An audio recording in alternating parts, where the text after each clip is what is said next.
Hi everyone, Jamie here, and today we're going to be doing a real quick out-of-box review of the Stark Jegan. This is a kit that I have been wanting for several months. It was kind of my holy grail for a while because I wanted it, but it was sold out on USA Gundam Store, sold out on Gundam Planet, and I just couldn't find it anywhere. So I finally, went on Amazon. I was like, alright, I'll go ahead and get this even though it's going to take 2 months for it to get here. And in the meantime, I actually purchased a Jegan, which I just finished building. This is a straight build. All I did with this was sand the nubs down. So you can see he's got his shield there. He's got the little missile pods on the side. He's got his little gun. He's got his little backpack. I have a lot of issues with this kit. I didn't enjoy it nearly as much as I thought I would. It looks kind of cheap. I know it's definitely a mass-produced unit, but it feels a little bit like a no grade. So we're going to go ahead and see how the Stark Jegan holds up compared to it. And at the end, we'll kind of do a little bit of compare and contrast with the two kits. But for now, Okay, so here we have the fully snapped together Stark Jegan. I had a ton of fun working on this kit. Let me go ahead and spin it around a little bit so you can get a little 360.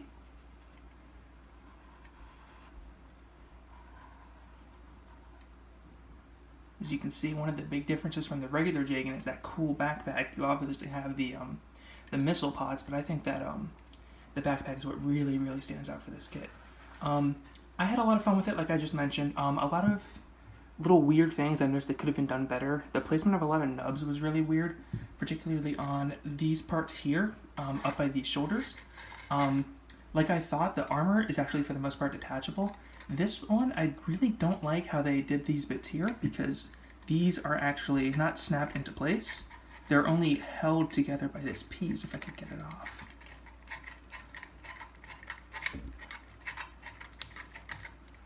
See, and you can see there that this piece was the only thing holding these two together. These come off very easy. And there's nowhere on the leg where they actually attach to. This bit comes off, I believe. You might have to take off the whole chest for that, but it does have a separate red part that you can put in right there like the regular Jegan. The missile pods actually come off. Excuse me, I bumped the camera there. Now what's odd is that there are two holes there that you can peg it into. There's a little peg right here, but I don't really see why they did that because if the head's on, you have no room to put it into that second hole there. So kind of weird they did that. The backpack does come off. This bit goes up and down a little bit. It feels like it should go up more, but it feels like if you keep pushing it, it's going to break a little bit. These little bits articulate here, which is nice. We have a few extra option parts. Let me grab those one moment. We have the hand here, the extra hand. This presumably holds the beam rifle in the other hand, or is this, well, it does hold the beam rifle in the other hand, but also your general, kind of closed fist. You have your standard Jegan rifle here. Unfortunately, there's only one holding hand, which is used for both the beam rifle and for the rocket launcher. So I kind of wish they had two, so you could hold, the rocket launcher and the rifle at the same time. But it's designed so you can't do that, unfortunately. I definitely put a lot of scratch marks on this kit from sanding it down, but I'm definitely planning on painting it. I'll be entering this in a Unicorn era group build. So I'm really excited for that. I'm going to be fully painting it, maybe trying some weathering out for the first time. But let me go ahead and compare this kit to the standard Jegan that I built earlier. Okay, so as you can see, there is a world of difference between these two kits. I really prefer the color of the Stark Jegan. The color of the regular Jegan isn't bad, but the way the plastic looks makes it look like a really cheap toy. It looks from a distance almost like a no grade because the color is pretty much all one complete part. That is just how the suit is designed, but the Stark Jegan really helps break that up with the yellow chest vents, the shoulders, the missile pods, the legs. The olive green I think just works a lot better. I really thought I was going to like the kind of mint color that this guy has, but not really a fan. I do wish the Stark Jegan came with the shield. I may be attaching this on there for my group build. I'm not sure how I'm going to do that, but I will probably do so. The Stark Jegan, I don't have it with me, but it does come with another communicator piece. It's the same one as the one it has, but it's just more olive colored instead of that gray. So the beam rifle is pretty much the same as for the Jegan.